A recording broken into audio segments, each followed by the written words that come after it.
ఒక ఏడాదిలో 6,213 స్కూళ్ళు మూతపడితే పరిస్థితి ఏంటి అంటే, దుస్థితి ఏంటి అంటే కూడా నిన్న హరీష్ రావు సీఎం రేవంత్ రెడ్డి పైన ధ్వజం ఎత్తడం జరిగింది.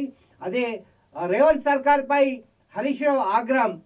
ప్రతి చిన్న గ్రామానికి ప్రైమరీ స్కూల్, ప్రతి రెవెన్యూ గ్రామానికి అప్పర్ స్కూల్, హై స్కూల్ ఏర్పాటు చేస్తామని అభయాస్తం మేనిఫెస్టోలో కాంగ్రెస్ పార్టీ పెట్టడం జరిగింది.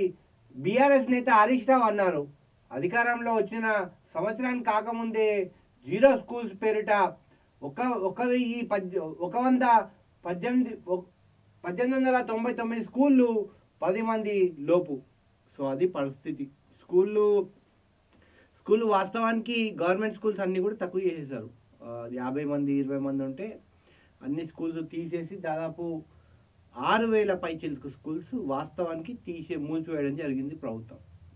దేనికోసం అయ్యా అంటే కార్యనిర్వహణ మాకు చేత కావట్లేదు అని కాదు, కేవలం స్ట్రెంత్ లేక తీసేయడం జరిగింది అని మనం అనుకోవాలి. కానీ వాస్తవానికి ఏం జరిగిందయ్యా అంటే